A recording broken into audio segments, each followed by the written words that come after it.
Jadi kalau ngerinya di tengah laut itu kita kalau ketemu sama angkatan laut, waduh, pokoknya asal nampak itu bot-bot apa kapal yang kira-kira mencurigakan, kita bentuknya tuh kalau siang agak biru, tapi kalau malam kadang-kadang angkatan laut itu nggak ngidupin lampu, orang dia nyari penyeludup. Nah itu kita kalau nampak aja mencurigakan tuh langsung kita matikan mesin.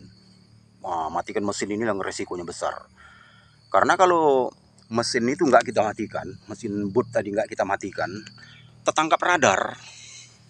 Angkatan laut itu kan punya radar. Nah, jadi kita matikan mesin tuh. Saat mesin mati inilah yang ngeri. Dia kan terombang-ambing jadinya. Kalau waktu dia masih ada hidup, mesin ini bisa melawan arus, bisa main gelombang, main ombak, main gelombang, itu stabil. Tapi dia begitu dimatikan, kan ini terombang-ambing di bawah ombak ini. Mulailah saat dia terombang-ambing ini, penumpang mulailah muntah-muntah. Wah, disinilah pengalaman laut memang kita harus handal. Penumpang itu udahlah, kadang-kadang ombak besar itu Allahu Akbar, ya Allah, wah, menangis-nangis lah penumpang itu. Ada yang minta balik, ada yang apa, itu panik kita. Waktu itu kalau kita memang nggak biasa bawa ini TKI seperti itu kita panik nengoknya. Jadi udah menunggu apa ini lewat, angkatan laut lewat nih.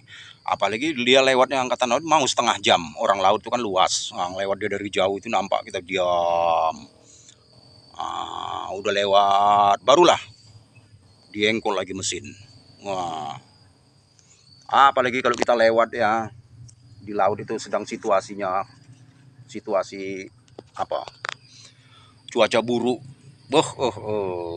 Cuaca buruk itu ya. Ombak itu setinggi-tinggi rumah. Macam-macam bangunan 1 tingkat 2 tingkat macam itu.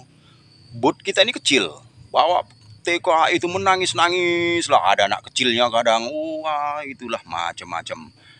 Kadang-kadang kalau datang gelombang besar itu kita di atas, nampak pelabuhan Malaysia itu dari tengah laut. Karena kita sedang di atas dibikin gelombang itu macam di atas bukit, nampak itu, nampak itu apa, lampu-lampu pelabuhan itu dari jauh. Begitu ombak itu lewat, kita kan turun balik, gelap lagi macam di dalam jurang. Udah itu naik lagi, terang lagi, karena kan udah di tengah laut itu bukan ombak namanya sebenarnya, alun.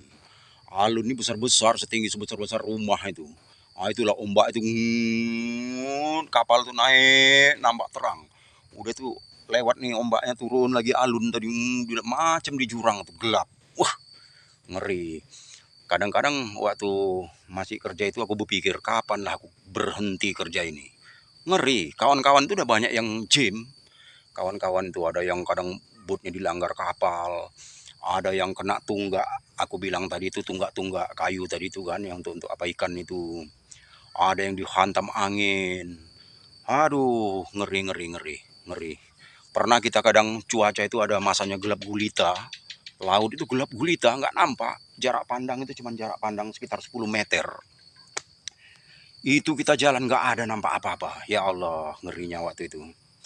Ombak besar, hujan lebat, gelap gulita. Ngeri, ngeri kita waktu itu, udah cuma mikirkan nyawa. Nengok keadaan kapal itu ya. Kapal kita itu air udah tinggal paling-paling udah tinggal sejengkal 2 jengkal lagi dari apa ini, karena penumpang penuh. Aduh, waktu itu ngeri. Udah di saat itu ya kan, air tuh masuk terus. Air memang masuk. Dia lewat lewat as kapal itu kan, kipas udah itu ada asnya. As itu memang harus dialurin air, memang dibocorkan. Karena kalau enggak, as itu kan panas. Panas, jadi dengan bantuan air masuk, tapi diukur memang keadaan air itu. Masuk, jadi dingin terus kipasnya itu. Itu kadang-kadang ya masih ada juga dari kebocoran-kebocoran lain. Maklumlah, boot kami itu waktu kan boot dari kayu, terbuat dari papan. Itu dari celah-celah papan, setiap papan tuh keluar air tuh. Jadi ada air masuk, ada air keluar. Air masuk dari laut, keluarnya itu lewat ini, lewat pompa siput. Ada kalanya pompa siput tuh mati. Pompa siput nih mati. Air ombak ini kadang masuk dari atas, diantamnya apa ombak apa ini cipratannya itu masuk. Itu karena pompa otomatis pompa siput ini mati untuk mengeluarkan air, terpaksa kita pompa pakai mesin apa, pakai pompa manual. Pompa, kadang nggak mempan, tengok air, penumpang udah jerit, "Bang, air nih bang." Tengok air udah hampir selutut di depan itu, kapal di jalan. Itu ya, langsung sigap, langsung ambil ember, langsung ambil jerigen. Jerigen itu langsung kita potong pakai gergaji, potong bagi dua untuk buat timba. Lempar kena sama penumpang itu, dia bantu nguras di depan itu. Udah hujan di situ, ombak di situ. Bayangkan ombak di situ, alas. Udah waktu itu. Jadi sepanjang jalan itu pula lah penumpang tuh ganti-gantian menguras air. Kalau nggak bot tenggelam. Wah, ngeri coba-cobaan di laut udah aku lewatin. Apalagi ada yang namanya beting. Di sini kan beting juga ya. Kalau di tengah laut tuh beting. Batu karang itu di tengah laut. Bayangkan lah batu karang itu ya. Waktu kita lewat, batu karang itu cuman tingginya semeter. 2 meter ya segini. Batu karang itu paling-palingan katakanlah 5 meter. Batu karang itu. Begitu kita besoknya lewat, air surut. Rupanya tingginya batu karang itu sampai 20 meter, 30 meter. Besar, macam bangunan bertingkat besar itu. Batu karang tadi ya, merinding aku. Kayak gitu rupanya batu karang itu apanya. Waktu air dalam kan, air sedang tinggi, dia nampak macam 5 meter gini aja. Ngelaklah kapal kita. Rupanya begitu besoknya kita lewat, air sedang surut, tingginya itu 20 meter, 25 meter. Itulah dulu yang pernah kesenggol sama tanker, kapal tanker kesenggol, bocor, tenggelam. Itu pernah. Udah itu beting itu ada namanya lagi, beting pindah-pindah. Pernah aku naik ini ke beting Parang, namanya beting Parang. Beting itu apa? Entah kenapa dia seperti gulungan pasir, seperti bukitan pasir di dalam air, seperti itulah. Itu gitu juga waktu kita mungkin dia batu di anunya, di bawahnya, di atasnya itu lumpur-lumpur. Itu waktu kita air sedang surut, tingginya itu 20 meter, 25 meter juga macam tadi. Sekali air pasang besar, ada masanya kadang pasang itu pasang tinggi, hilang beting itu. Beting itu hilang. Jadi kami salah ngambil kompas, salah ngambil haluan, rupanya ke arah situ. Itu lebarnya beting itu bisa dikatakan puluhan hektar luasnya itu. Wah, ngeri aku waktu kalau ingat itu. Jadi waktu kami lewat, ini malam, tengah malam, jam 2, jam 3 malam itu, tenang mula-mula kami lewat. Para TK itu penumpang itu tidur semuanya, tidur. Ya tidurnya itu tidur sedapat-dapatnya lah. Ada yang tidur duduk, ada yang tidur apa. Cuaca tenang. Jadi rupanya kami nggak tidur, kami yang bawa boot nih kan. Satu kawan bawa boot, dia harus minta kawani itu. Kawani, aku ngawani. Begitu lewat dari jauh tuh nampak lah, biasanya laut itu tenang, ini kok keputih-putihan, memutih, bebuih-buih gitu dari jauh. Apalagi air laut ini dia kan kalau malam itu kan bersinar. Laut itu kita gini kan aja, langsung hidup, bersinar deh macam kunang-kunang banyak gitu. Air laut memang gitu, plankton itu yang buat itu. Dari jauh itu udah nampak dah, apa ini? Baru sadar kami, wah beting. Wah, itulah yang kami takuti itu, beting tadi itu. Nggak lama begitu ngomong ya, langsung kandas boot ini langsung. Wah, kandas. Langsung ombak itu masuk. Biasanya kalau ombak datang, boot kan naik gini, main. Ini enggak, udah nggak bisa lagi, udah lengket. Karena beting itu di atasnya itu lumpur. Dihantam ombak masuk gitu aja air. Allah mah, waktu itu aku udah mikir, ini nggak bisa selamat, nggak ada chance selamat nih pikirku. Penumpang udah menangis-nangis, kawan-kawan udah berdoa-doa, ya Allah, benajar-najar, ya Allah, macem-macem lah. Jadi di dalam itu udah pula nengok kawan di belakang bertumbuk, pupak, rebutan jerigen. Jerigen itu ada 2, ada 3, rupanya tinggal 1 ini begitu diambil, kawan ngambil juga, tarikan bertumbuk kawan di belakang, pupak. Rebutan jerigen tadi itu. Begitu rebutan jerigen, udah lah ini boot mau tenggelam ini. Boot ini udah gini. Cuman mesin nggak mati. Jangan, kata apa itu, jangan sampai mati mesin katanya. Jadi nengok keadaan udah panik.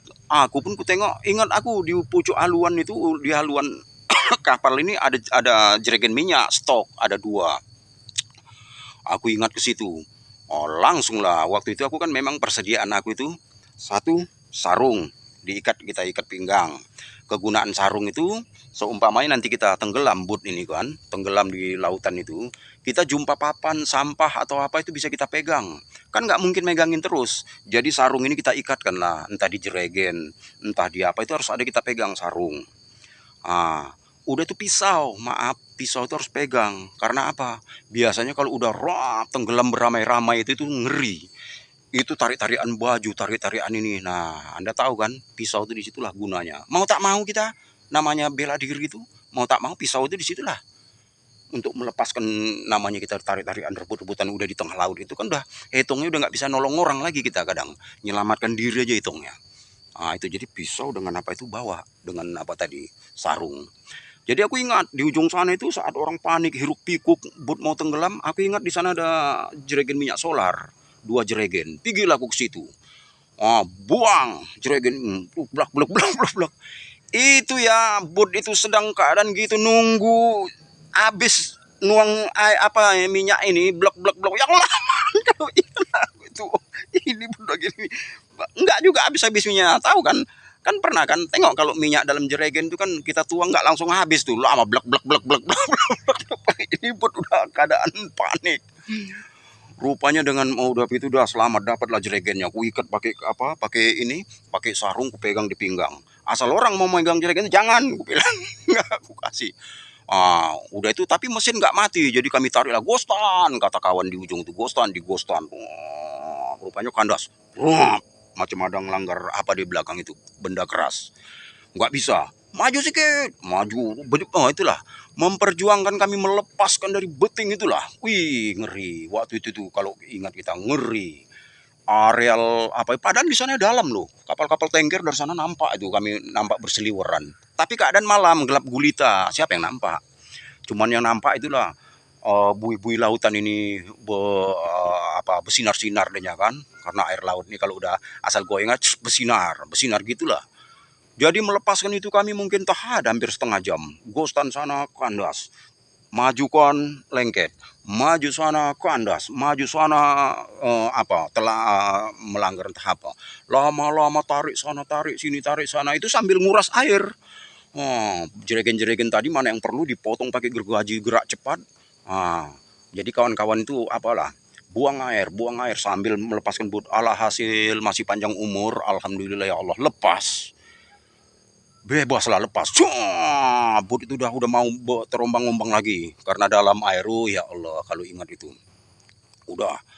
Jadi begitu udah aman, sambil boot jalan ini kompromi lah kami, kepala-kepala rombongan. Cemana Ben? Katanya. Apa bergerak lagi kita ini? Pikir-pikir karena keadaan udah nggak enak lagi perasaan. Padahal berangkat lagi kalau ditembakkan terus dari tengah laut itu sekitar 3 jam udah sampai lagi ke daratan Malaysia. Cuman karena keadaan udah semua udah patah semangat, udah nggak enak lagi. Nggak gitu bang, pulanglah kita dulu. Pulang, besok kita berangkat lagi. Ini langkah kita ini udah nggak bagus. Kadang-kadang nanti kita selamat di sini, di darat Malaysia pula nanti tahu-tahu kena di pantai kena angkatan laut Malaysia, atau di daratnya kena tangkap sama polis Malaysia. Jadi karena udah mufakat, oke, deal. Waktu itu kita pulang dulu. Pulanglah, putar haluan. Pulanglah kami ke daratan kita Indonesia inilah, Riau nih. Sampai di situ itulah istilah orang kita Melayu, upah-upah. Karena semuanya dalam keadaan terkejut semuanya kan. Masalah pula kita di tengah laut tiba-tiba ada beting parang. Laut lepas, udah nggak nampak daratan ini, udah nggak nampak. Udah laut lepas sana, bisa ada daratan timbul. Itulah yang namanya beting parang itu. Ngeri. Jadi oke lah. Besok ku ceritakan lagi pengalamanku yang aku ini tebal pengalaman loh. Pengalaman Malaysia aku, pengalaman laut, pengalaman banyak. Besok ku ceritakan lagi. Karena ini udah sore. Oke ya. Besok lagi ku sambung lagi. Jadi nanti cerita sambungannya besok lagi, kita cerita tentang Malaysia, tentang laut, tentang penjara Malaysia. Cemana situasi di Malaysia, nanti ku ceritakan balik. Oke.